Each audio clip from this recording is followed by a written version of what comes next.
Do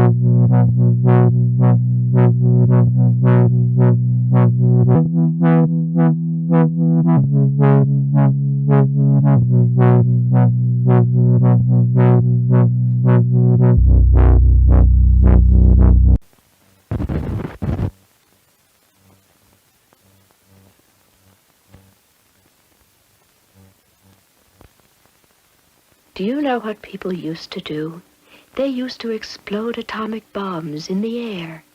Now, children should have lots of vitamin A and calcium, but they shouldn't have any strontium-90 or cesium-137. These things come from atomic bombs, and they're radioactive. They can make you die. I'd like a vanilla good humor, please. What's the matter? No. Where are you going?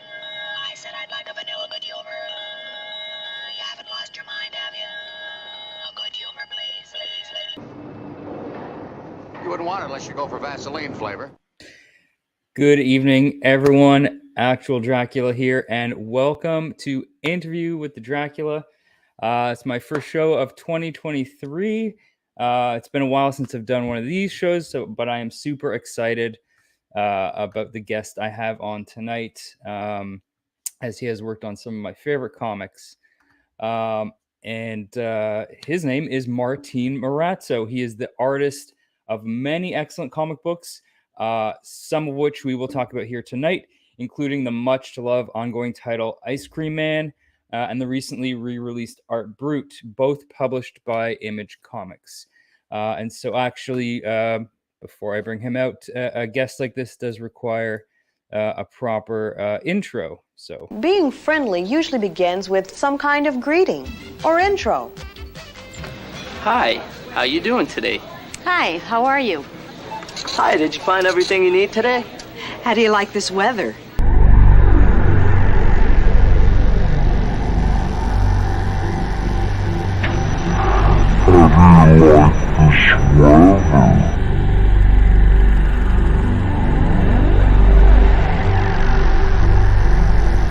She smiled.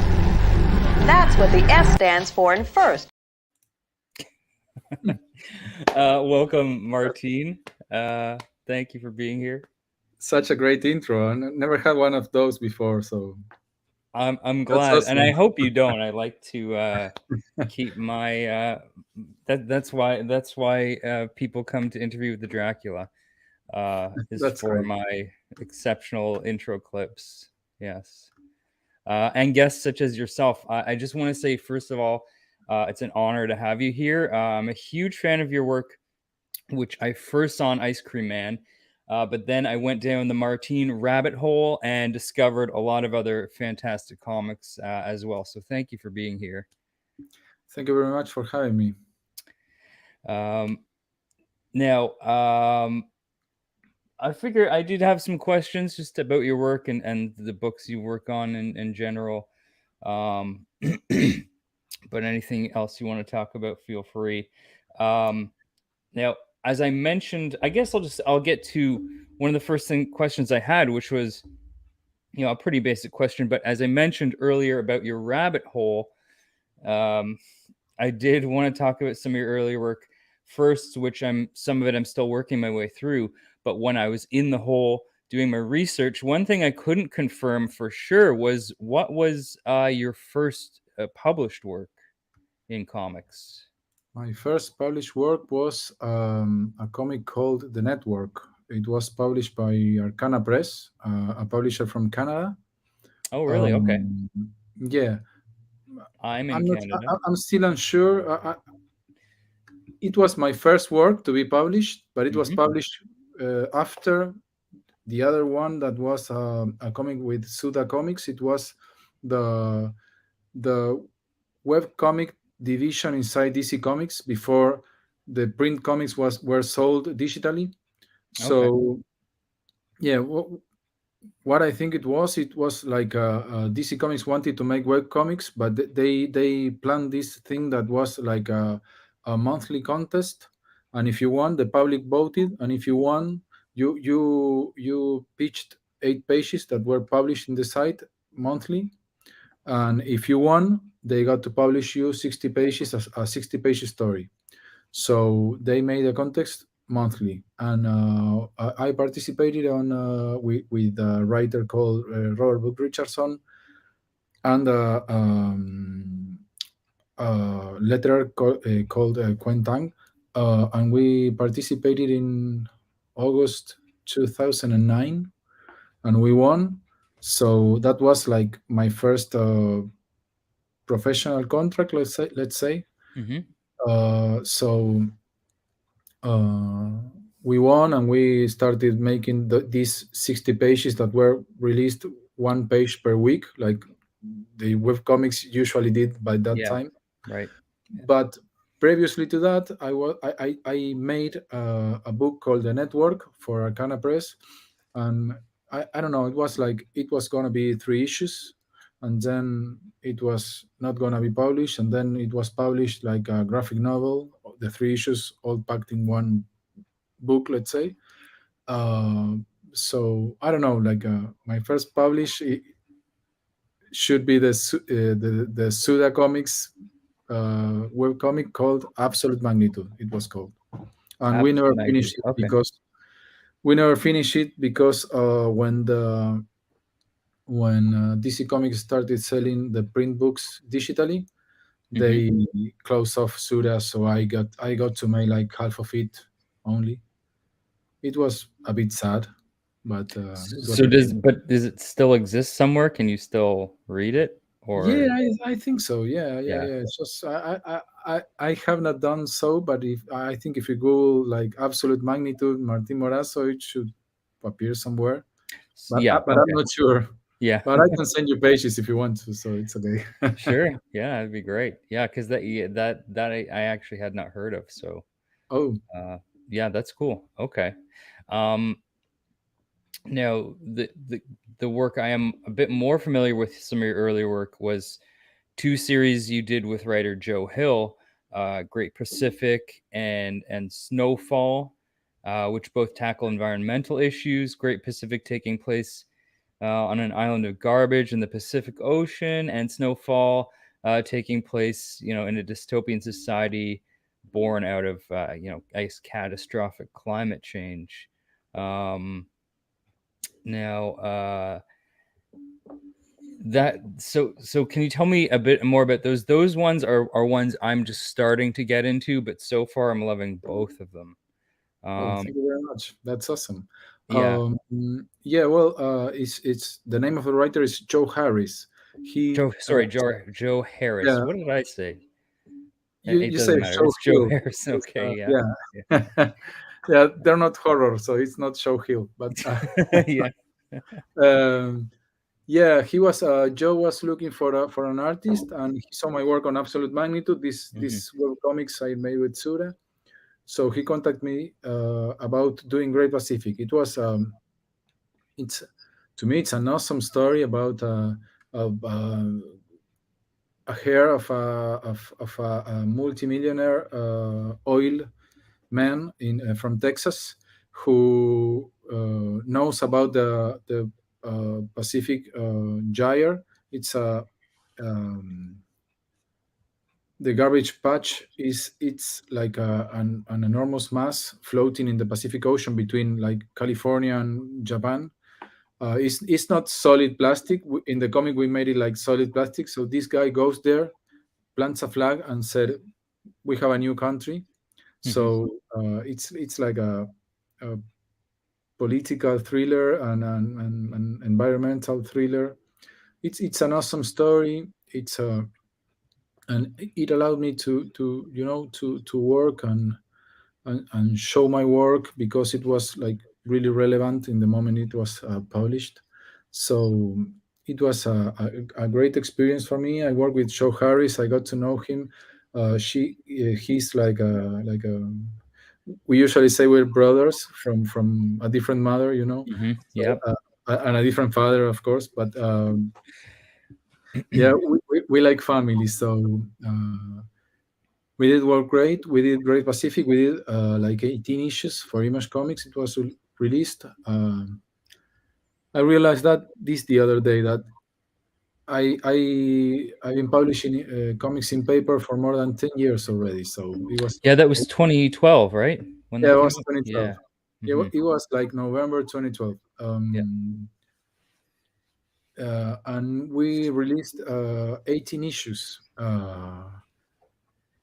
And it was awesome. We have to hurry up because a little bit the story, the plot, because we had planned for 24 issues, but sales were not great, so we hurry up a little bit, and then we planned on doing Snowfall, which came after that, and it was another environmental tale, and it was awesome. It was a bit more. It had a plot a bit more complicated. It was like about a scientist who, in a world with global heating, he could like make snow again, and he studied like scientific scientist of these things, and it was a great story. It was like a bit more complicated in the plot, and it was awesome for me. We did like 9 issues of it, I think, and there's only one trade, so if you get that trade, you can read like the whole story. And it was released like in 2016, I think so. Yeah, yeah. Hmm. Yeah. Awesome. Yeah. Snowfall I just started. I'm probably about halfway through Great Pacific, but that like you said, it was very relevant at the time. I'd still say it's still very relevant, probably. And Yeah, I'm sorry. What I meant is, I like I hadn't experienced that before because mhm, I hadn't published anything yet by that right. time. But when I said like I'm the artist of Great Pacific, everybody said, "Oh, Great Pacific!" Like they know, they heard about the comic and they Hmm. knew about the comic. I meant that like in the comics medium, it was like, Yes, not yeah, not the it's not relevant today. Yeah, of the course. environmental Plastic, issues. plastic, yeah, in the Yeah, ocean. yeah. Now We're now not more over than that ever, yet. Yeah. right? Yeah. I mean, and that's actually that's comic book mediums, like pretty much any other medium, are a great platform for social and political commentary, but you don't see a lot of that in comic books. Maybe here and there, things that tackle environmental issues, but that's of course the one that affects absolutely everybody on Earth, Yeah. and Oh, it's one that people seem to care the least about. But yeah, so um it would be, I think, the way that you guys managed to work that into, it's not just like you said, oh, let's make a comic book about climate change. You actually had Joe's story is fantastic, and you have just a really good comic book that also happens to tackle those issues. So so far I'm really enjoying those. that's awesome. um Now, one, for anyone watching who has not read these books, one of my highest recommendations right now, and this isn't a new book either. This is going back several years, but I highly recommend She Could Fly, drawn by Martine here and written by Christopher Cantwell. Guys, read those books. It was a story in 3 volumes, right? There was She Could Fly, Lost Pilot, and then Fight or Flight, right? Yeah. Now I read that. I read those, and I was really surprised. It was not at all what I was expecting, but I absolutely loved it. I read all 3 volumes in one That's awesome. sitting, basically, like in one day. I Okay, read all of it, and that's great. so I'm particularly interested in how that project came about because if I'm not mistaken, this was just as Christopher had just completed the show *Halt and Catch Fire*, which he created and co-created and wrote and produced. And this was his first time writing comics, right? Is that correct? It was his first comic. Yeah. Well, the person who made it possible was Karen Berger Hmm. with Berger Books. The imprint she has in Dark Horse Comics. I know Chris came got in touch with Karen through J. Willow Wilson, because they were like liking tweets and exchanging messages with Chris, and J. Willow said, "Oh, if you want to work in comics, you should talk with Karen. She's great." And of course, Chris read comics all his life, so he knew who Karen was. So they got in contact, and then Karen sent an email to me. And when I like I was at home and saw a mail from Karen Berger saying possible work, and I was like, I'm gonna take 2 hours and relax. I cannot read this email right now. I had to be prepared because I read comics like everybody else, and Karen Berger is Karen Berger. So to me, it was like really important moment. And she said, this guy who made this show, Halt and Catch Fire, which I had not seen by the time, wants to make a book, and I think you will be great for the art. And I said yes immediately, and we started working. And it was a fantastic experience for me, and we had this sense of family in the team, in the whole team, working together. And we were like, we love Luna so much. Luna is the name of the main character. And we all were saying, like, we love Luna so much, we want to tell her whole story. And then we went to volume 2, and then we to volume 3, and it was a fantastic experience for me. It was Chris is such a talented writer. To me, is so prolific, and he works in a way so fast. And I had not read a pitch before that was so well written, because when, not probably a pitch, the final pitch, because it has to be like well written, and be a little bit of like an advertisement in a way, like to convince somebody to pick your book.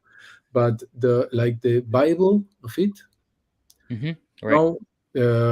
Character descriptions and places descriptions and what happens in which issue, it was like reading a novel. I cannot stop doing it. It was great. So I said, this guy is so talented. And Absolutely. Yeah. he I mean, appears to make it so easy, yeah. because he likes, okay, we're gonna do volume 2. Okay, 3 days, and okay, you have a script for issue 1 here. Oh, come on, man, Wow. you're putting me in a hard Yeah. place, but it's He okay. knows what he's doing. Luckily, Yeah.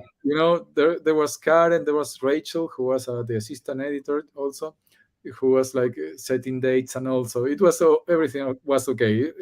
I had no problem with it, but he said, like, okay, I had the script, and I was working like in issue 1, and he said, okay, here is the script of issue 2. Oh, come on, give me some rest, let me work.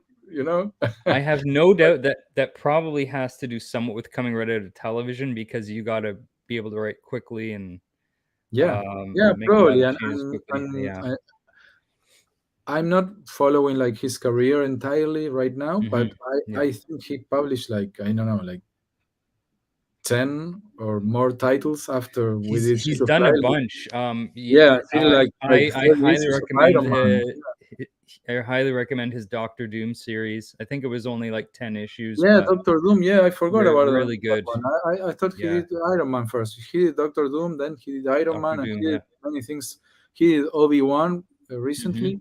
Yeah, Right. yeah, he's awesome. Yeah. Excellent. Right. Yeah. And really, what I found, especially with She Could Fly, just really engaging dialogue that made you really connect with all the characters, especially Luna. Like, absolutely, you end up loving that character by the end of the first volume. And I didn't, when I had read the first volume, I didn't even realize there were 2 more at the time.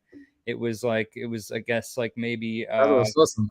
yeah, no, it was soon after. I was like, oh my god, there's 2 more. And then I ended up reading those, yeah, all all in one sitting, and it was really incredible.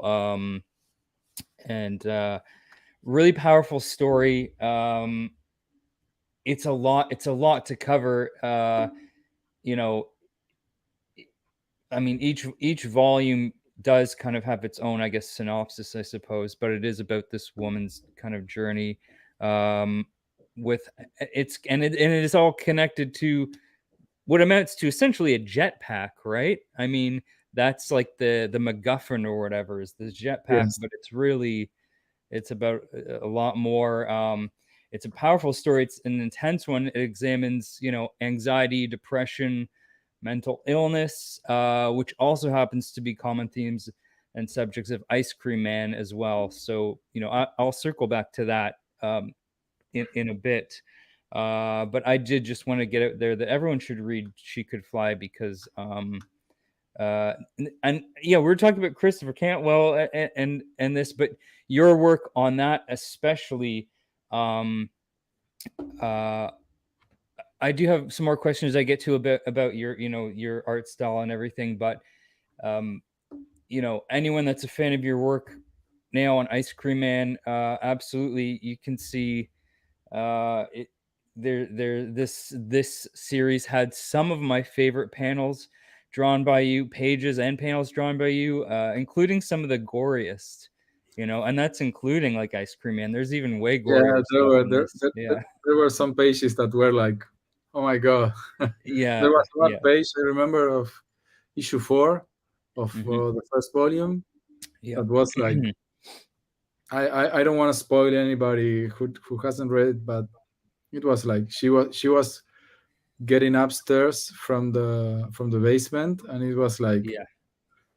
That was what she brutal, was man. thinking, and it was like, oh, I have to draw all of this. It was really fun, but yeah, it was probably not a not hard for me, because it was like reassuring most of the time about my storytelling abilities, let's say. But working with Karen was a bit stressful for me at first, because I wanted to, to to to provide what she was looking for. So I was, to me it was a bit stressful, but I think I pulled it out okay, more or less. Um, and throughout the issues there were like less notes whenever I delivered layouts, and she was like really confident about what I was gonna do in terms of telling the story. So that was really great for me. It was like, okay, I'm good at storytelling, like I was Yeah. like, okay, if Karen says it, I'm good at storytelling. That's I okay. I yeah, can I'd make have to mistakes agree. Yeah. every now and then. It's of course, but it was great for me in that way. Working with her, working with Richard, her husband, who does the design of who did the design of the book, and it was like I said before, there was this kind of sense of a family making this book with Luna and the characters, all of the characters of the book, and it was like we had a really great time. It was awesome, really. It was a great experience for me. Yeah, I think it comes through in the finished product, which does feel like a very unified thing, and from start to finish, it's just an excellent story. Really is. I don't know what more to say about it other than everyone should read that. That's awesome. Everyone should Yeah, read it. Yeah, yeah, absolutely. I agree.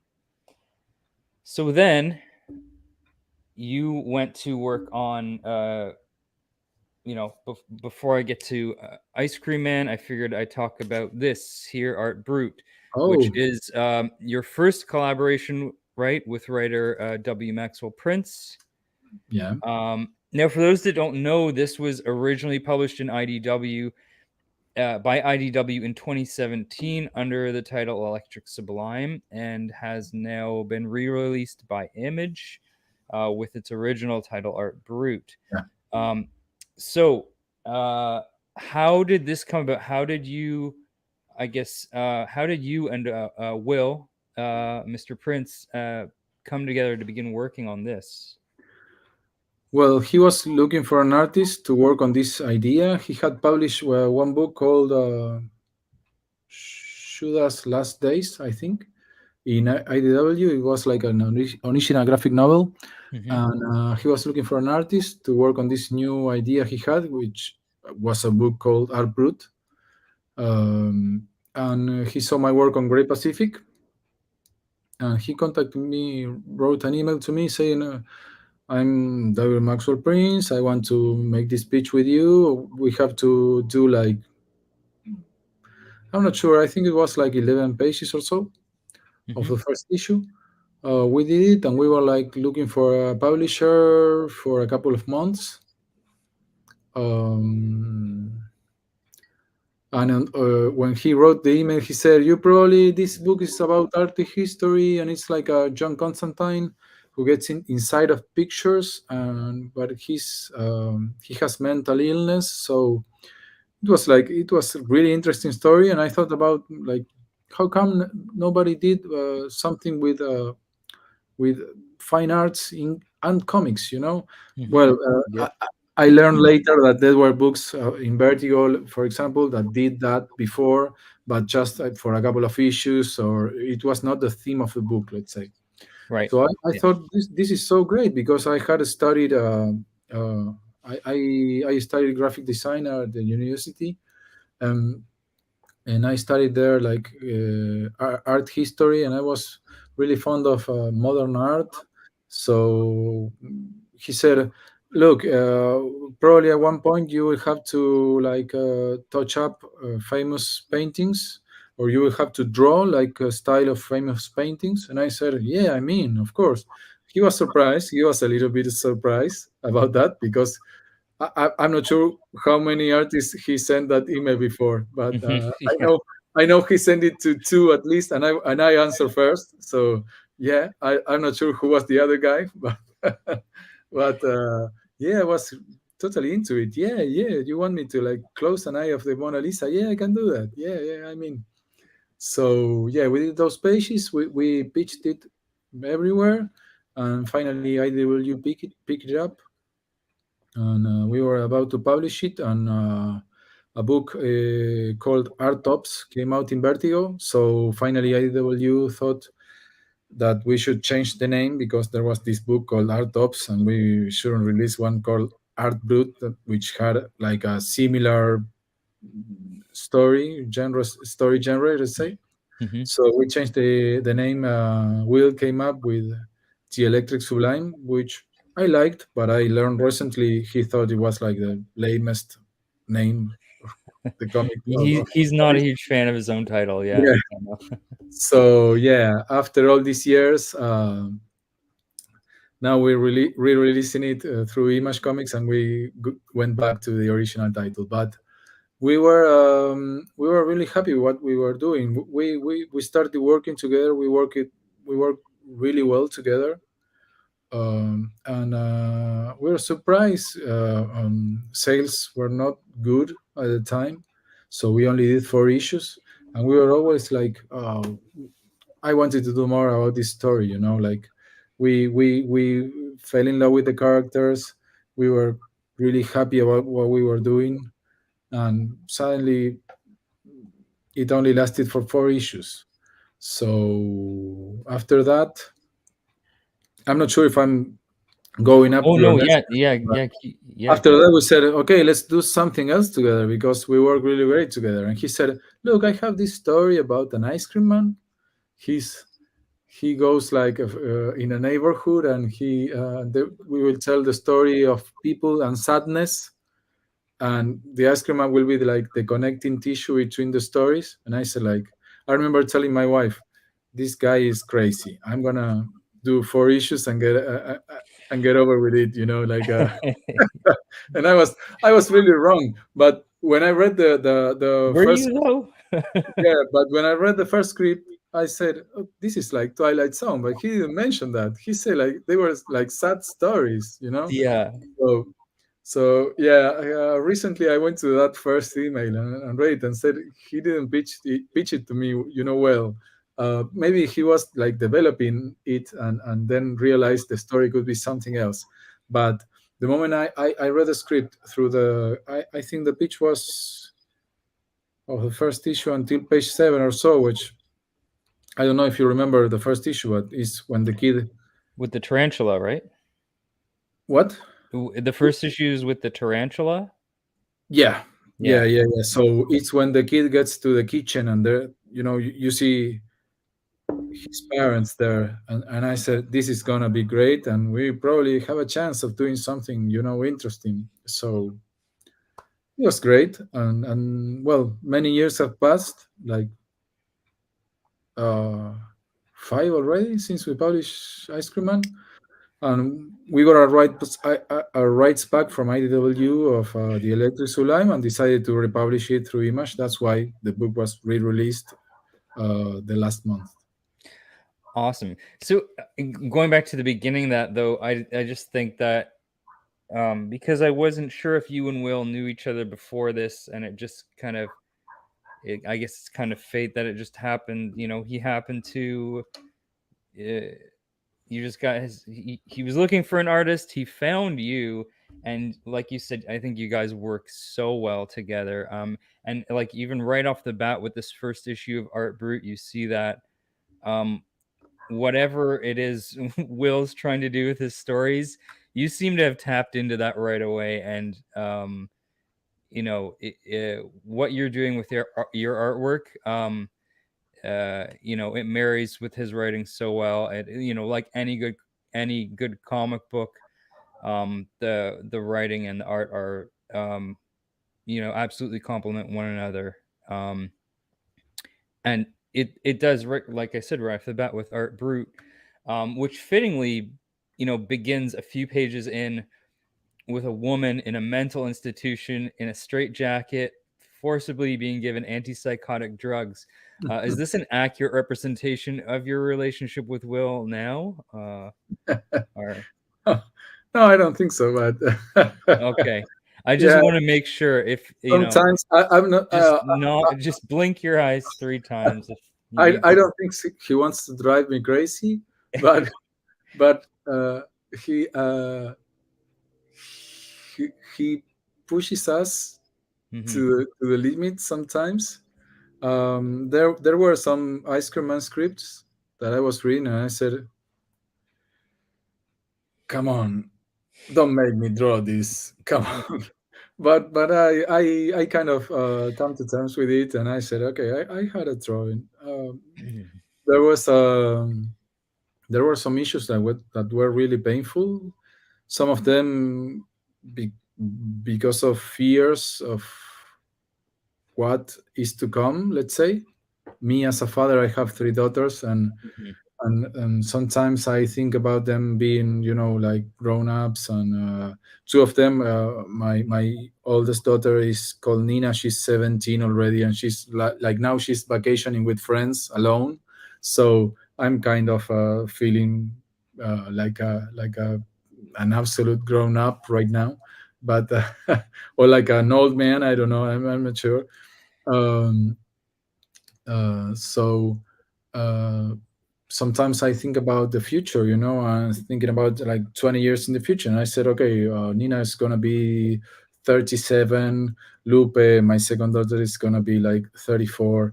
And Vera, I have a little one called Vera, which is 3 years old only. So she's going to be like 23. So, wow, and I'm going to be like 65. Oh, okay, I think about that. And then my thoughts go a bit farther, and I think, okay, one day I'm not gonna be there for them, and it's like, oh, like you get a feeling of a tremendous void. Somehow, it's like it's. I hope it's like that. It's I don't know. So issue 31st of Ice Cream Man was about a dad who the story starts when the daughter is born, and then the narration switches in the middle, and you start hearing what the daughter has to say. And I don't want to spoil it until a logical ending of the book. And it was like I read the script, I cried at the end. It was like, this is my biggest fear, like Yeah. it's. Yeah. I know it's the way life is, and it's okay with that. I'm okay with that. but it was like, don't make me draw this, like I suffer so much. And there were some other issues that kicked me in another way because of things in the past. Uh, Especially when Will contacted me about doing art Brut, it was like a hard time. There were some cases of mental illness that didn't end well at all in my family, in my closest family. So I had lost a brother like on 15 days later or a month later. Will writes to me about doing a book with a character with mental illness. It was like, where this guy comes from, it's like, Mhm. and probably that experience, that traumatic experience, helped me portraying Luna, portraying probably Art Brut, when he's suffering, like, and it was, and I thought about, this could be cathartic for me, like it could help me, like work on my feelings about this, no, I did great, but it was like every time a script says about something about mental illness or so, it's like, oh, come on, okay, let's go Yeah. again. But it's I, okay. I can. At the end, I feel like it's useful for me. So in this cathartic way, so I'm okay with it. But it's it's I it's a bit. absolutely I can see that. I think I can see how it can be helpful for a lot of people. You know, if nothing else, Ice Cream Man is a heavy book, right? Like I did not realize what it was going to be going into it, because I remember when I first heard about Ice Cream Man, which was, I think I'd first discovered it like 3 years ago, so it had already been going on. And like you said, it's been going on since 2018. So 5 years now of Ice Cream Man.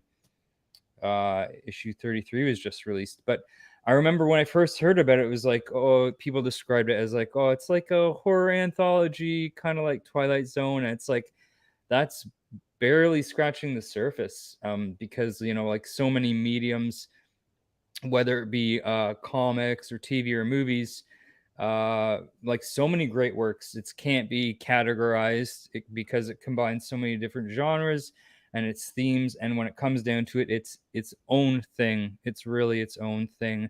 And what that thing is truly unique. I think what you and Wilf created, it's, yeah, it's melancholy and horrifying and disturbing, uh, but it's a beautiful thing, I think. And because of the themes that you guys touch on, I think most people can find something that they will either relate to, or at the very least know people, have people in their lives, people they care about, that, whether it be mental illness, whether it be depression or suicide, or one of the other things that you guys have covered in this book, it's something that's affected pretty much everyone at some point in their lives. And uh, but it's not, uh, but the thread between all those being this kind of enigmatic, creepy Ice Cream Man, that's what, that's definitely kind of what sets it apart than, maybe some other things that I've read or seen like that. That it's not just, here's a creepy ice cream guy telling you creepy stories. It's like, no, these are like very human stories, that sometimes they're in weird sci-fi settings, or you know things don't seem quite right. It's very psychedelic, hallucinogenic, uh, but you're dealing with very heavy issues. And um, I think, uh, I don't know where I was going with that, but uh, Absolutely, I, yeah. I think what makes it um, great also, it's you have one issue that is probably deeply disturbing emotionally, speaking, and then you Hmm. have a lighter issue which Yeah. deals also with the human nature of things, but it's like a more classic horror book probably, and then you go back to a deeply disturbing emotionally one, Hmm. and Yeah. that I think if you go through issues from 1 to 33, you will find some classical horror issues, then some issues that don't have any horror at all, Yeah. but they appeal to more uh, uh, uh, like I say, with the father and the daughters, like a feeling in that way probably. And then you go back to like issue 20, which was the 18 of these classical children books, and it was like lighter in a way, but it was like Yes. disturbing in another way. And Absolutely. I Yeah. think we have many issues that are really interesting in that way. So it's to me it's awesome, because every time I get a script from W. Maxwell, it's like, what am I gonna find right now? Hmm. You know, I know what the book's gonna be about, because of how the comics media work. You have to do covers many months prior to the release of the book. So Will says, like David Maxwell says, like uh, issue 33, 36, let's say, I did the cover already. You probably saw it on my Instagram. It was like a Hmm. whale coming out of the water, and the ice cream man Yeah. was in a boat with a skeleton. Yeah. And he said this book is gonna be about da, da, da, da, da, this and that, and then I have to make a cover. Most of the time he has the idea for the cover, so I don't have to like try to guess what the book was is gonna be about. So, but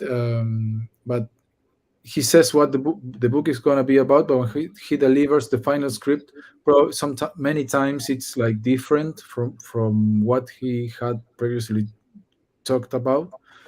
And it's, to me, it's like a really real surprise every time a script comes in. I said, okay, let's see, oh, this is about this and this is about that. And I had some really great surprises in many issues.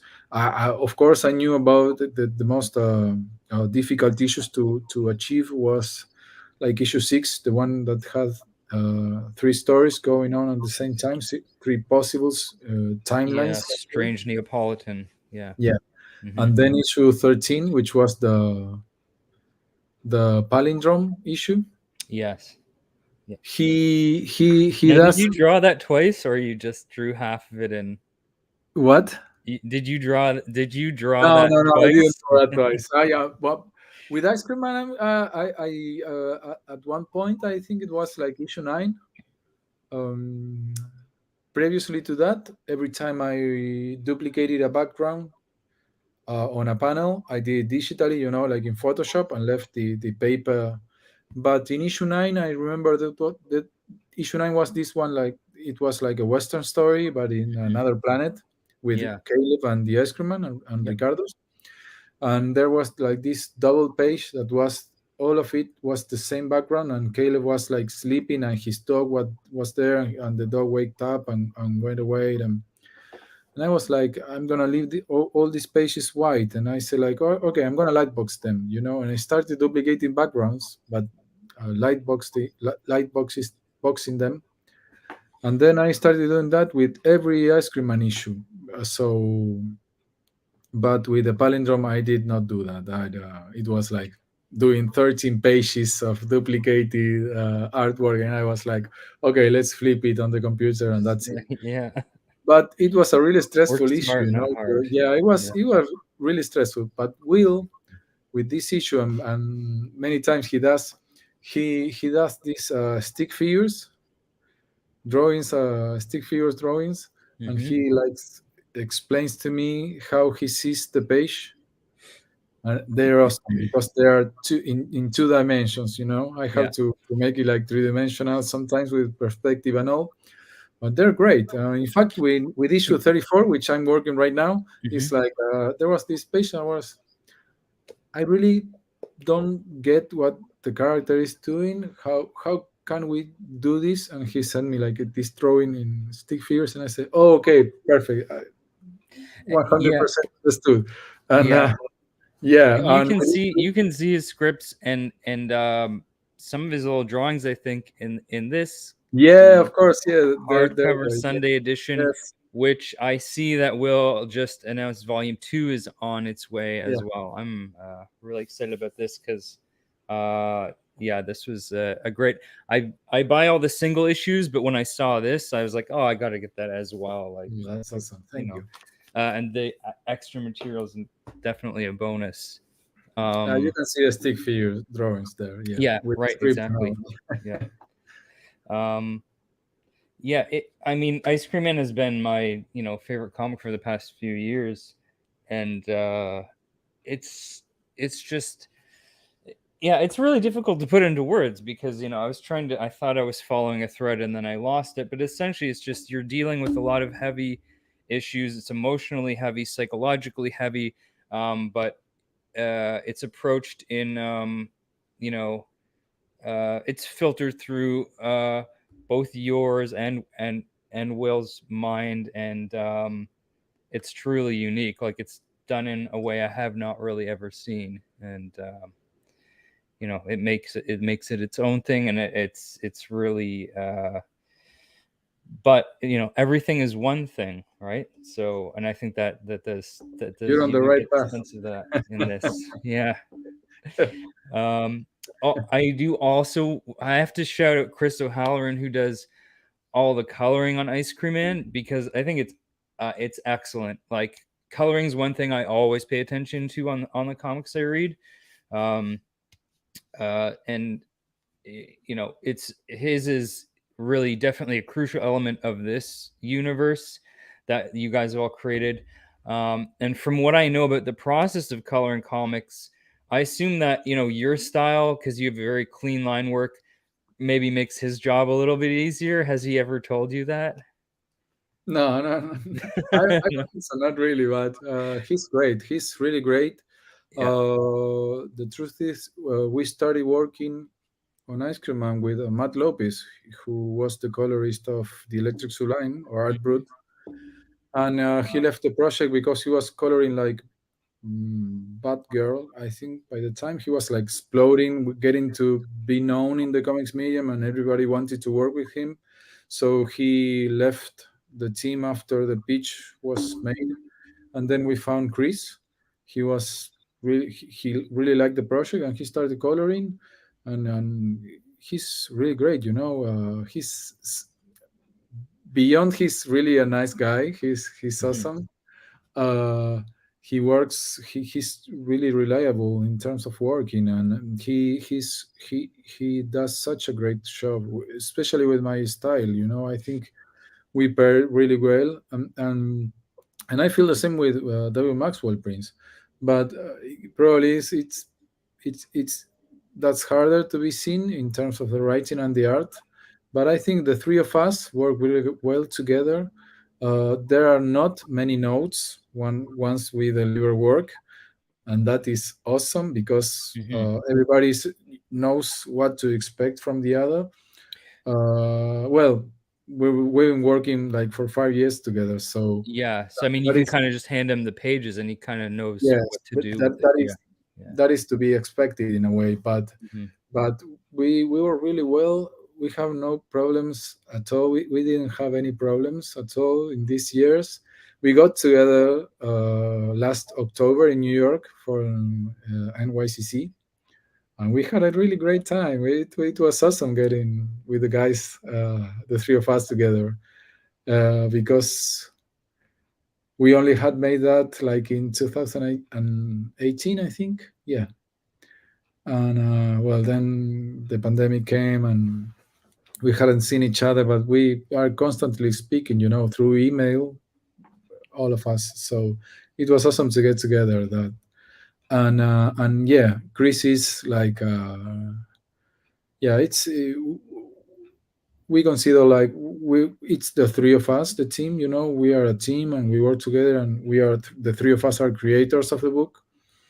Hmm. And that it's awesome. And I think Chris is really happy with ice cream, and so far as I know, as far as I can tell. I Uh, certainly hope so. Yeah. he probably He's sometimes he kinds of swears on me or on Will. I don't know about the script or about the pages. I'm not sure, but yeah, we're happy working on cool. it. That's good. Yeah. Um. Uh. I guess taking a step back from this, I want to go all the way back about like just in terms of you as an artist. Did you always, because I know you do read comics, did you always want to kind of draw comics? Was that always your goal, or did you like have another path you potentially could have seen yourself following? No, since I was really little, I Hmm. wanted to draw comics. Yeah. I have some like GI Show comics I did when I was like 9 or 10. I Hmm. I I, I did staple them and all, and I have them at home. So they're like painted with pencil, with color pencils. Yeah. Um, but since I was really young, I wanted to draw comics.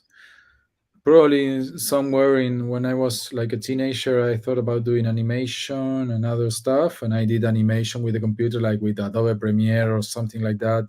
And I was like, "Whoa, this is awesome!" But it was so much work. And finally, I decided, um, because through my whole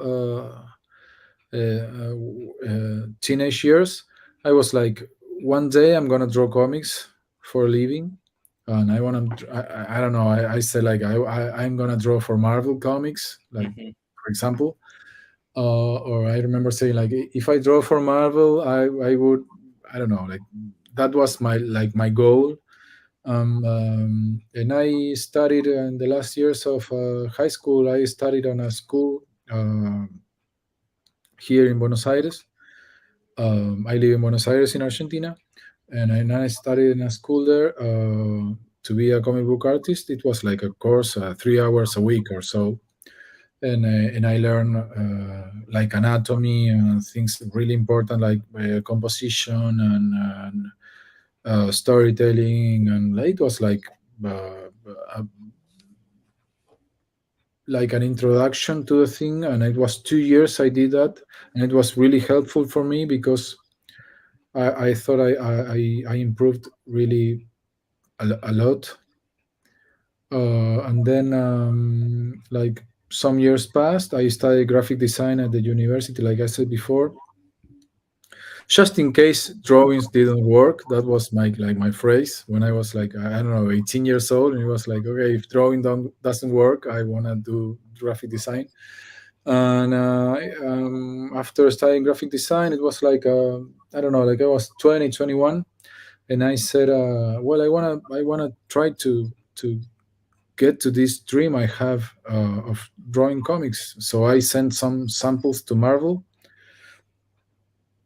I remember that by the time you have to send an envelope with an SASE, I think it was called like that. Yep. So they you ask for a sample script, and they got back to you. And I said some Spider-Man samples fighting like Mr. Hyde. I think it was like the villain. And then they replied to me with another script about Vision, which was Vision fighting with some terrorists uh, in a plane. It was really hard to draw. At that time, I was really insecure. It would be hard to draw now for me. So it was like, oh, come on. And many people expressions, regular people. It was like, I thought I could draw superheroes well. So I felt like I was lacking in particularly in storytelling. So I went back to this school, which you could do some classes, continuing classes of like improving your skills.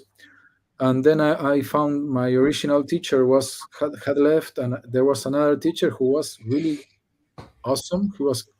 He was called Oswald. He was like a comic book artist here in Argentina, really well known, and he taught me much about expressions and what to do when you want to communicate like a feeling through the drawings, and I think that was, for me at least, it was completely crucial. And he always, I went back to this class. I was like 22 or 23. I cannot remember exactly. And there were like kids of 15 probably going to this class. And he said, "You want to publish? I know why you come here. Because you want to publish." So he was to me like trying to improve my skills in that way. And when I finished that, I used some savings I had, and I went to San Diego Comic Con. It was my first time in the US, and I went like with a folder, and I had print these little like comic books with my samples. It was so stressful. It was, yeah, Yeah, yeah, it was. I went the first day and said, "Okay, Christian was giving a portfolio yeah, review," and I came like all happy with my binder, and they said, "Now our places are taken for today." How come? It's 10 a.m. It's you just open, yeah, but there's already 20 people in line. Oh, okay. So the second day I went like 5 a.m. to the line in SDCC, outside SDCC, and I saw the line. There were 8 people before me, and like 4 people had binders. So artists had to do that. It was really incredible, yeah. and I I just know. So many artists, I think, can relate to that. Going to con to con, yeah, and showing their work off, and I yeah, know it was things really work a hard. little differently these days. Yeah, I think so. I mean, I mean, a lot of I know not. It doesn't. It's not the same for every comic company, but I know a lot of them just say we don't really accept unsolicited submissions, and I guess maybe it was kind of always that way. But with social media, I don't know if you know. I feel like my understanding is there's a lot of artists who are just simply found that way, just because they put themselves out there, and then people find them, right? People will find you. exactly. I think this was 2003. Hmm.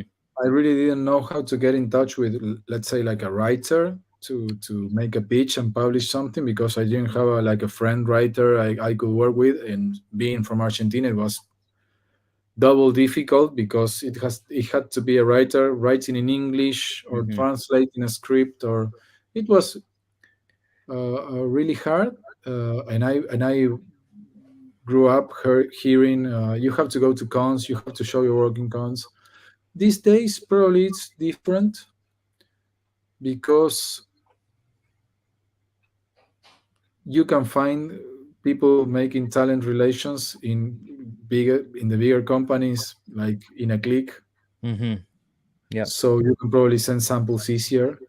And also you can, I feel that way. Probably I'm mistaken, I'm not sure, but probably you can find a writer to work a pitch with, and you can get published like in Image Comics, Hmm. probably with a small book, not something really, with PR, with a lot of PR or anything, but you can publish a book, and that is Yeah. what's your first book. Like it was like, I don't know, like Great Pacific for me, and everybody knew Great Pacific, and I was the artist from Great Pacific, and even though people had not read it, knew what it was about, and knew at least, I don't know, like the covers or anything. So I I think, if you ask me about what advice I can give to aspiring artists, I say like hook with a writer, and pitch it to everyone who accepts creator-owned material. It's Yeah. that is the Just way. make just make it. Yeah. Yeah, that is the Right. way. If you want to draw Spider-Man, you have to do something else Hmm. probably before, but I'm not sure. Yeah, there are Yeah. many. If you There want are to draw Spider-Man, many that's the thing. Spider-Man.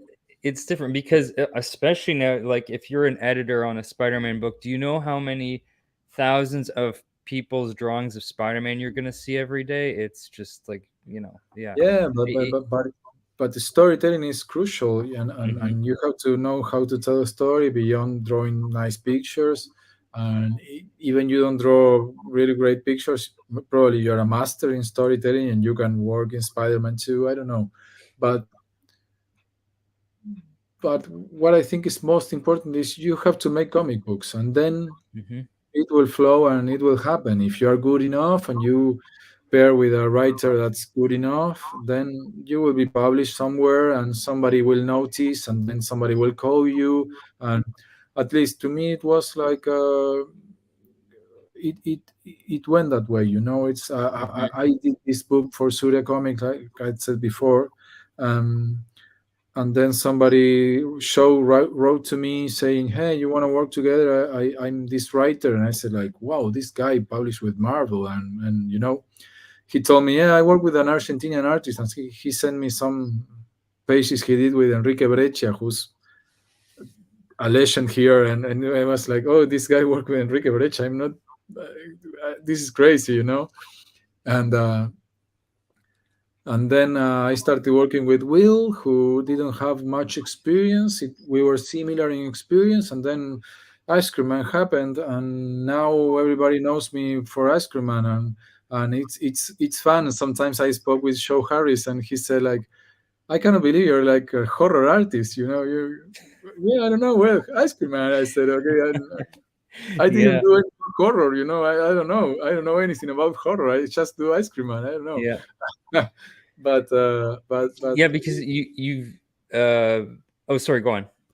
no, it's okay. It's okay. Yeah. Yeah, because because of all this, kind of creator owned stuff that you've been doing. But let's say tomorrow someone from Marvel or DC came to you and say, "Hey, a spot opened up on this book. Is there, like, for example, you did just get to draw Spawn. There's Spawn, right? Yeah. Awesome. But let's Yeah. say someone from Marvel or DC came to you and be like, "We want you to draw this character." What is there a character that you would want to draw that you like just enjoy drawing in particular? Well, I growing up, I was always a Marvel fan, Mm-hmm. not much of a DC fan. I read the classics from DC and enjoy them very much. But I usually used to read Marvel, so I don't know, like X-Men or something like that. But Yeah. I don't dream about drawing X-Men. Yeah. But if the opportunity comes up, I did some work for Marvel, like Yeah. in 2016. I did Nighthawk. I did two complete issues for a fill-in because the regular artist of the series was being late. He had some. He's Ramon Villalobos. He had some trouble. I wasn't specified about what trouble he had or anything, but I knew he was going through a hard time, and I like did two fill-ins, and it was, to me, it was like I was screaming, at my home, because I received this email. I did some samples for Ricky Burdin. He's really a really nice guy. He's the talent relations of Marvel, and I did some samples. I was going through this hard year, which was 2015. I said, "Look, I didn't like what I sent you, but I was going through a hard time when I was doing this. Can I do some more samples?" And he sent me a new Avengers sample. No, Young Avengers sample. I did them, and he said, like, he didn't say anything for 2 weeks, and then I received an email saying, "Possible, maybe there's work for you." And then Katie Cuba wrote to me, and she said, "Can you work with Nighthawk?" And I was like, I was alone. My wife was at a friend's house, and I was like, Marvel, yeah. Yeah. And then I did these two feelings. Then Katie left Marvel. And I was like left hanging and said, "Okay, well, maybe something comes up and maybe it doesn't."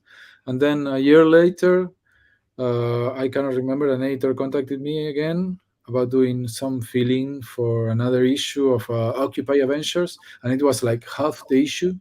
And then I did another half issue, and I did that summer. I did like 4 half issues for Marvel, and I realized I was being called because I could do the pages they asked me. Mm-hmm. Probably not greatly, because like I had to do like 10 pages in 5 days or so. But I realized it was summer and every artist was being late, and I was called, to fill the gaps. And then the next year, I was they contacted me again a year later in summer to do a Spider-Geddon issue. And I was sad because I felt that could lead me to something. That Mm-hmm. could have led me to something. but I was already with She Could Fly and Ice Cream Man, and I was uh, it was an I by that time I was like running to handle Ice Cream Man and She Could Fly in a timely matter, and doing like 10 pages for Spider-Geddon. Beyond what cool I thought it could be, it was it was not reasonable. It was like I'm gonna be late with my books, Yeah. which are releasing and are my books, and I'm okay with them. And I said no, I cannot do it. I don't have the time. I'm sorry. I was never called again, but I know probably someday in the future I got called again to Yeah. not do a feeling, and I would be like, okay, let's do it, or even a feeling if I lack in work, it would be awesome also. Yeah. but Yeah. but yeah, Awesome. probably if somebody comes with a project and said, I think you should be the artist for this, like I don't know, like this mini series or something, I would be Yeah. okay. That would be Yeah. awesome. It's also kind of a trick question because it's like, what character do you want to draw? Like, say the X-Men. It's like, well, what if you end up working with a writer you don't like? Then you might hate drawing the X-Men, No, I right? don't think so. You'd I still, work. you still, you think you'd still have a good time? Yeah, Yeah. probably. I would be like in my mind. I would be thinking, I'm not drawing the X Men. I cannot believe this. Yeah. Like Yeah. that will happen. I'm not sure it will happen with many books, but it will happen Mhm. with I don't know, like any adventure book or any bigger DC books. Also, like I'm drawing Superman, it would be like really crazy. But Yeah. I would say like I cannot believe it. I'm drawing Batman. I cannot believe it. But I don't know. Like Yeah. this. Yeah. But through the years working, mostly in creator-owned books, it's like it it left being like a dream or like a goal, like saying, okay, I made it. I'm drawing Batman. I feel like Ice Cream Man gave me something incredible. I'm not sure I'm gonna replicate that or go near that in the future Yeah. again, but I'm not dreaming about drawing Batman anymore, like in a way, But I'm sure if I draw it, I'm gonna say I cannot believe it. I'm drawing Batman, but it's not like a goal I have in mind. It's Hmm. my goal is to keep working in comics, doing stories I care about, characters I care about, working with people, with nice people who uh, almost all of the people I work with I can call friend these days. So it's like these relations and working together on a book, it's what makes comics awesome. It's we work together really close. There are no like intermediaries or I know like in TV you have agents, and the agents are always discussing, and many people gather in meetings. I had many meetings, like telephone meetings for possible TV series that never happened, that finally never happened, for like She Could Fly, for example, that were like we were like 12 people on the phone, and I was like, this is so weird, it's everybody's talking, and I'm like, I live in Argentina and I can follow a English conversation, of course, but in telephone, many people, different people talking. It was like for a moment I got lost, totally lost. And I don't know, in comics it's so small, everything, and it's, to me, that way is really great because you are really close to the other, and sending things and notes and talking about what the book's gonna be about. And I don't know, it's to me, I find that really exciting, and it's what I want to do for a living. It's like it's to me it's awesome in that way. Yeah. Absolutely. And Yeah. I realized with the years working, like in Great Pacific, Snowfall, and probably in Art Brut too, is this thing that I told you, that when I was a teenager and I wanted to do like, I don't know, I tried animation and I Mhm. tried graphic design and I realized I want to make like comic books for a living. What I want to do is tell stories in pages through panels. Yeah. So it's not like do you want to do storyboards? No, I don't want to. I want to do comics. I want to work with a writer, with a colorist, with a letterer, and do comic books. I found that and that is awesome. I don't know if that is gonna keep in the future or not, but I think so because it's what I love, you know. Yeah, I absolutely. And yeah, the fact that you're doing that, that's exactly it. You're working with a writer, you're doing something you love, and I hope you get to keep doing it too, man, because I absolutely love it. Um, I did want to. I just had a couple more questions. I don't want to take up too much of your time, but I It's did want to ask you about, because, uh, I assume you've been drawing, most of your life, um, and it's kind of a difficult question, for really any artist. Like, not like how did you develop your style, because that I think that just comes with drawing a lot.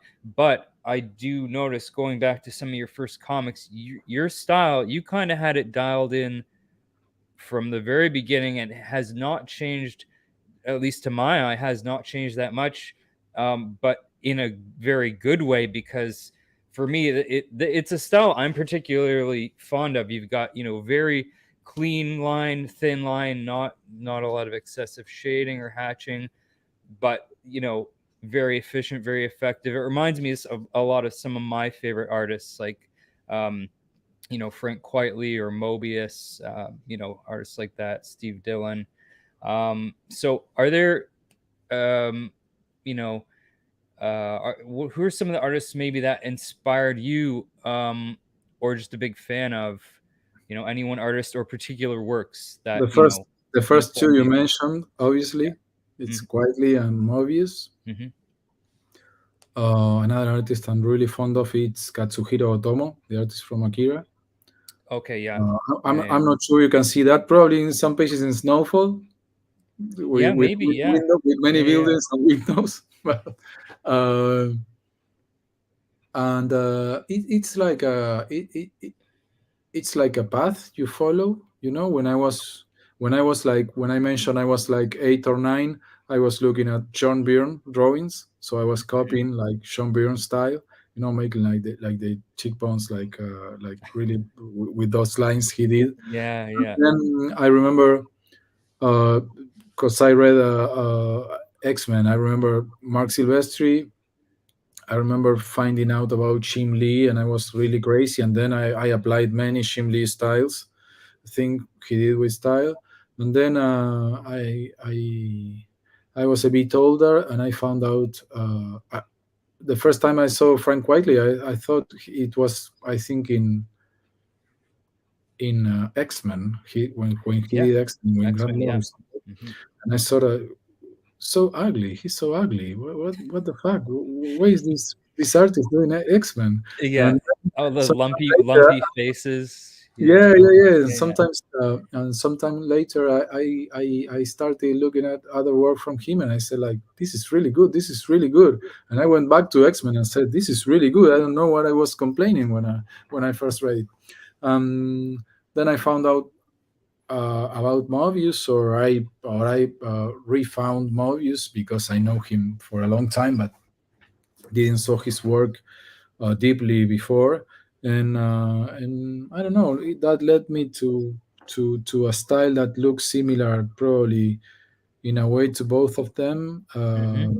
Steve Dillon is the only one I read, but I never checked like to I don't know, like sometimes I have to draw something and I see how Mobius or Frank Whiteley handle it, or I see like probably what I see most in Frank Whiteley today is the textures Yeah. Yeah. and probably Mobius is landscapes. And let's say I try to see how they solve this thing I have to draw, and I'm not sure how, but I try to find my own solution inside my own style, and I try not to copy them, or be explicitly swiping them, let's say. But it's not something I do with Dylan. But I read many books by Dylan, but I see where the likeness is, but it's not like I checked books drawn by Dylan and see, and it's always an honor to be like Hmm. related to him in my drawings, let's say. I think what reminded me of Dylan, it was something you both you guys both you guys kind of do, is your faces. I immediately recognize a face that's Yeah, been that you've drawn or that Steve Dillon has drawn. Like it's there's something you do with the eyes, maybe. I don't know. It's yeah, you just probably. But I recognize know right what you away. mean. Yeah. I know what you mean. I know Yeah. a face is drawn by Dylan. Mhm. The second Yeah, I absolutely. looked at it. Yeah, of course. Yeah. So okay, so now looking back at all this work, I do see like all the work you've done, Martine. I see a similar thread running through the projects you've worked on: environmental catastrophe, societal collapse, depression, anxiety, addiction, murder, suicide. Is it fair to call you the most depressing artist in comics today? That would be an honor. Do you enjoy drawing people in traumatic, bleak situations, or If, this if, is just, this just how the chips, fell that way, and yeah, here you it's are. felt that way. Yeah. Yeah. I can go. I, have you read Ice Cream Man 33? Yes. Yeah. Well, Actually, so that's I what I can was draw going a to mention. nice story. I have it If written you down got here because if you got half of the book, you will read yeah, a nice story drawn by me. It's okay. exactly. For anyone who hasn't written that, the latest issue touches exactly on that, where the writer, where W. Maxwell Prince is saying, I would like to write feel good stories about a character who's always happy and courageous and whose life has meaning, but sorry guys, I'm not gonna do that. I'm gonna do the opposite. Even though the nice story, Yeah. some terrible things happen in that nice Yeah. story, right? Yeah, There's a guy absolutely. dying below a car who gets saved, but it's really awful. Mm-hmm. But yeah, I'm not sure. You know, when I saw the text, the text that went with Ice Cream Man 1 on the premiere book by Diamond, it was like I don't know, depression, sorrow, sadness. There's a feeling for there's like a flavor for everyone or something like that. Yes. And Yeah, I yeah. was like, who wants to read sad stories? You know, and there is a lot of people who wants, and the stories are really Yeah. good. So it's okay to be. I Yeah. don't know if I am the most depressing artist in in comics. It's okay. Yeah. No, it's, Ice it's nice Cream to Man. read, you know. But Yeah. we have this disadvantage with Ice Cream Man that when an issue ends like on a nice note, Mm-hmm. you end up really with Yeah. a smile, you know. It's like Yeah, they're not all depressing. No. Yeah. Yeah. I heard some angry fans with the issues that end up well, you know, Mm-hmm. like this issue. What happened? It ends okay. It's like it's a comic book about hope. Mm-hmm.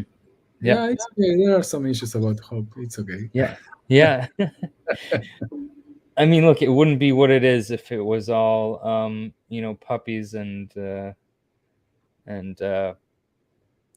you know, uh frozen ice cream. It's got to be about melted ice cream as well, melted shattered dreams and things like that. So, but these are the kinds of stories I'm personally drawn to, not just with this, but in general. I mean, I like a lot of different things, but what uh just how you guys have approached these I guess heavier topics has been really I think really incredible. Like I said, really unique, and I'm enjoying it immensely.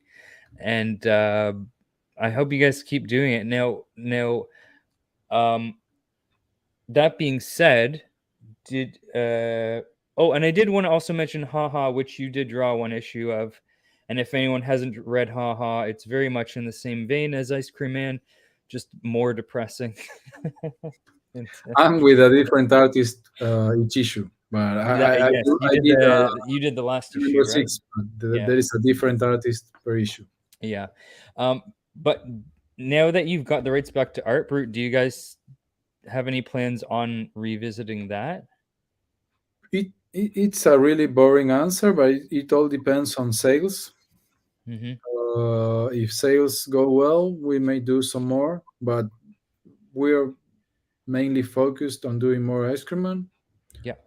I'm working on issue 34 right now, and we plan to do Ice Cream Man for as long as we can. So we're okay doing that. We if Art Brut does too well, we probably like take a small break from Ice Cream Man or do like bi-monthly or three. We're doing more or less bi-monthly right now because we are not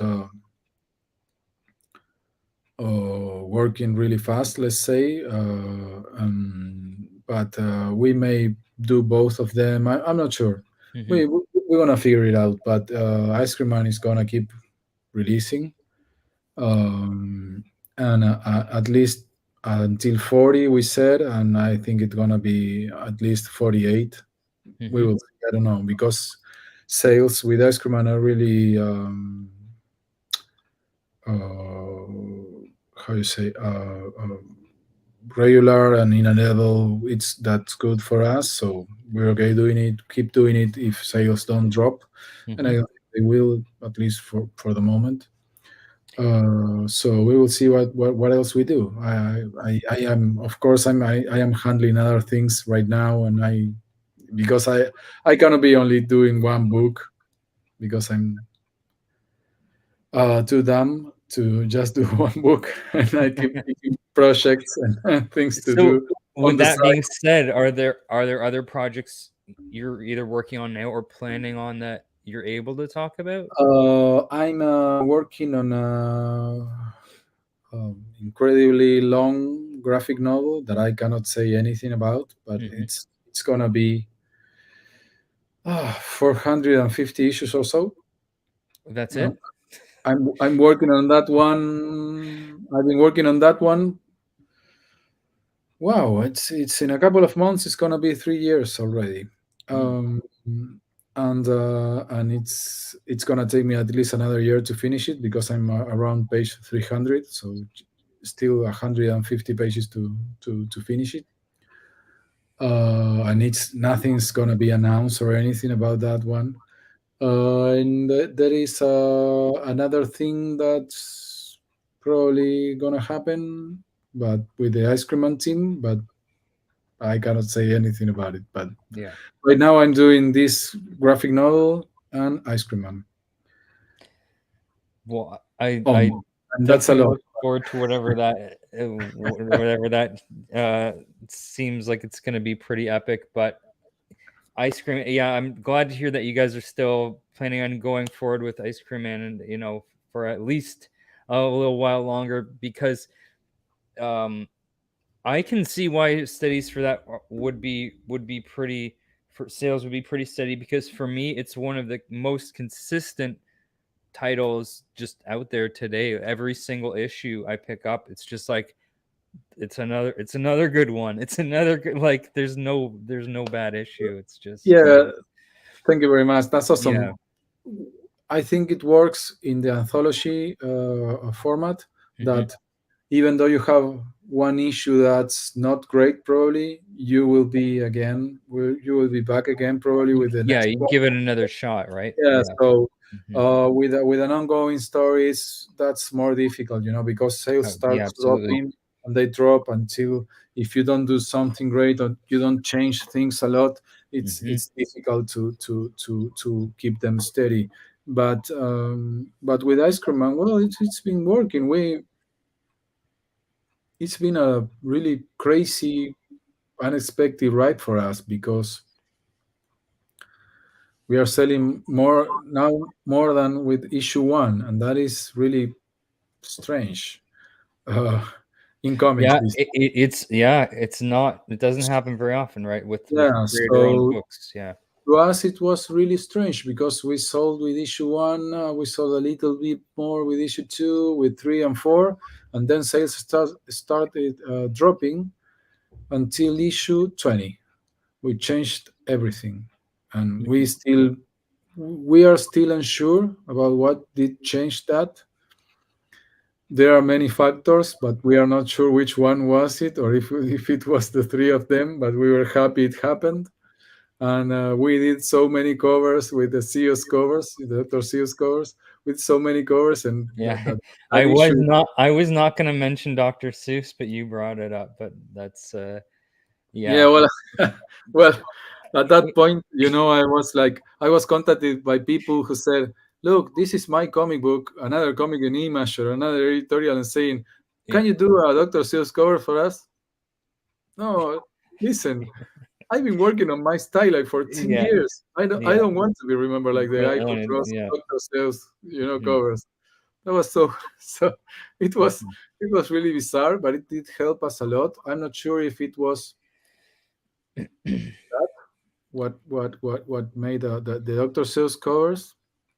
I What don't know, made but guys, if you only bought that book for the cover, crack it open because inside that is just a that issue is great. It awesome is to a me. great book. I think It's one of that's the most loved ones by me. It yeah. was really great, and I remember Mm, this comes with the Art Brut story I told about Will contacted me, but I said like I'm not sure I can do Dr. Seuss style. I'm gonna try, but he said, look, you look like a Picasso. You can do Dr. Seuss. It's okay. And I said, yeah.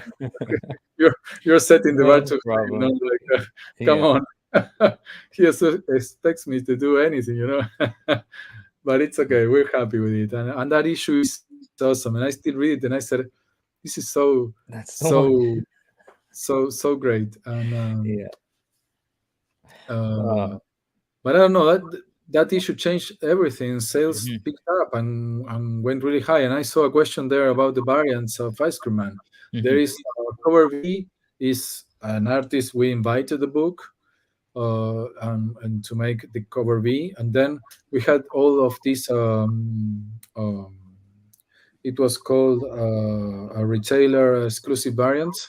Yep. We did have many of those, and then when the paper shortage of supply came by, Image decided to stop those variants. So we lost like a lot of sales because we're like this this cult book, which many readers got many variants, but it was okay.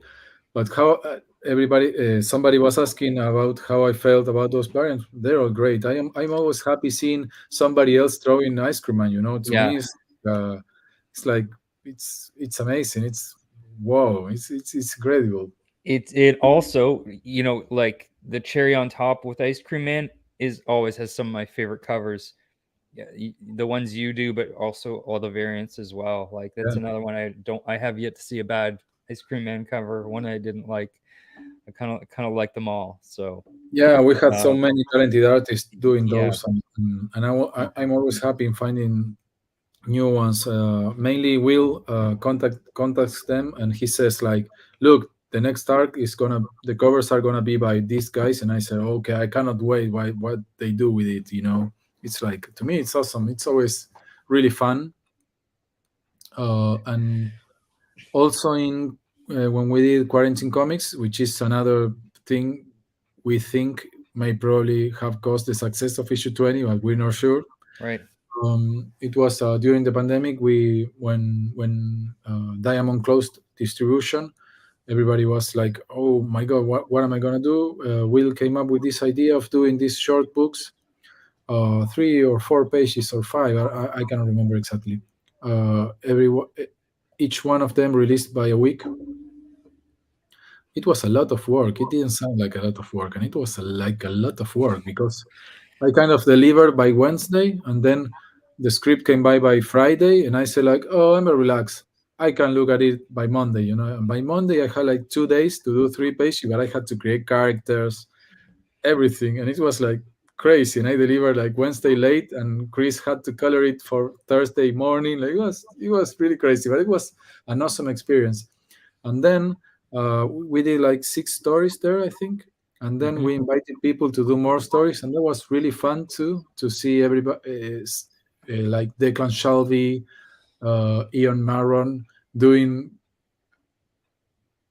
an Ice Cream Man short story. It was, or at least in the Ice Cream Man universe, let's say, or the Creamverse, like W. Maxwell likes to call it. Um, The Creamverse. Yeah. yeah, the Yeah. Greenverse. I like that. Yeah. Haha is in the Greenverse too. Yeah. We're not sure about Art Brut, but we think so. Hmm. But it was really awesome to see other artists or other writers doing an ice cream and short story. It was really fun. Yeah. Awesome. Anyways, I don't want to take up any more of your time. We've already been going for a while now, but I just wanted to thank you so much for doing this. This has been truly appreciated. This has been awesome. Um, I did have one final question. Okay. Because you're on Interview with the Dracula, I always ask a Dracula question, which is, what is your favorite Dracula movie? Oh, my favorite Dracula movie. I remember liking the Francis Ford Coppola version very much. But I The remember right answer, yeah. when I was young, I remember being when I was young, when I was really little, I Hmm. remember watching a film in black and white TV. I'm not sure if the movie is black and white. Hmm. I cannot remember how it's called. It's by I think it's by Martin Scorsese. No, Martin Scorsese, did he do a no, vampire? no. No. One with vampires. I cannot remember. I remember being really afraid because it was like in a tone of comedy, but I Hmm. was really afraid because I was really young. Yeah. Oh, Yeah. how it was called? Uh, I can't remember. There was this moment where the vampire was with somebody and they looked into a mirror and he was not there, and I was so afraid about that. It was like I remember watching mirrors all the time and saying, "Oh, okay, we're all in the mirror. It's okay," but I can't remember the name. Um, oh, I'm gonna look it up. I'm gonna tell you. I don't want to look it up right now, but it was not. It was not Martin Scorsese. Probably it was Coppola. No, he didn't do anything about Roman Polanski. No, no. Roman Polanski. Did he do something with No, maybe. vampires? Brian De Palma. I can't remember. It was from Yeah. one of these big directors from the 80s, but Hmm. I cannot remember the name of the Was it movie. Oh. Nosferatu with Willem Dafoe? That was No, no, that was no. I Shadow saw of that the one. I Vampire. saw that. I saw that one, and that was awesome. No, Yeah, Shadows of the this Vampire. was like a comedy. Yeah. It was a comedy, Yeah. but I cannot remember. Hmm. The An Dance of American the Vampire in Vampires. Paris? No, I No. remember it was called in Spanish. It was called La Danza de los Vampiros, si no me equivoco, if I'm not mistaken. Let me check 1 second. Okay.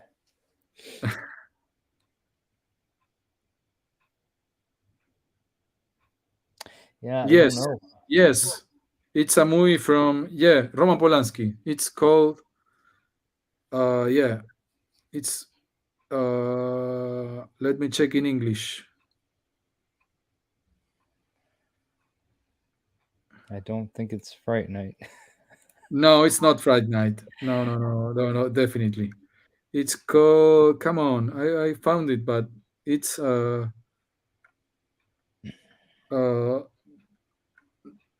it's this one.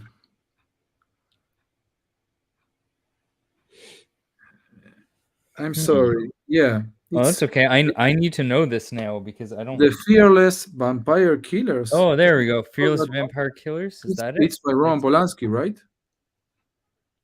I I have not seen that. I'm sorry. This is a bit. No, this is good because I think it's called that way. The Fearless Vampire Killers. yes, yeah, It's Roman a movie Polanski. Okay. known as the Dance of the Vampires in Spanish, Mm-hmm. and it was called the Dance of the Vampires, and everybody was watching it like laughing, and I was really afraid. It was to me it was terrible. I should look at it again because I'm gonna laugh at it right now. Yeah. But I will keep my younger daughter out of it, just in case. But I Uh, remember watching this one and being really scared. But I remember, sorry, going back to the question about Dracula, the one by Francis Ford Coppola was really great for me at the time. I Yeah. had not seen it in many years, and I'm not sure if it has aged somehow.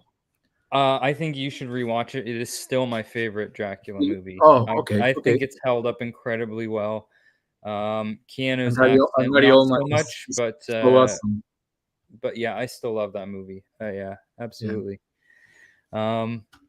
Yeah, I think that might be a good place to end it. But once again, Martin, thank you. Yeah, this has been great. And thanks thank to you for inviting me. I'm happy we finally made it happen, and this is awesome. Yeah, me too. I would love to have you back sometime. Whenever you want to. I think we did a much better show than Jake and Jesus from Spec Tales. You know, I like to one up those guys as much as possible.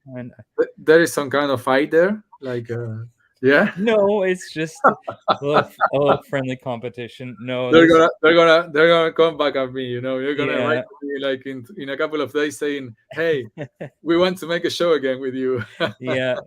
No, those are my guys. I love those guys. Yeah, I yeah. too. Me too. And I'm definitely I'm hoping to have Will on here eventually. I have reached out to him and I understand he's very busy, but I'm going to keep bothering him until he comes on here. So if you want to nudge him this way, feel I'm gonna free. tell him I had a great time. So yeah. he may accept. Thank He's you. a difficult guy, but yeah. I'm looking forward to speaking to difficult people. So you have not been. This has been really really awesome. easy. Yeah. Well, thank you very much.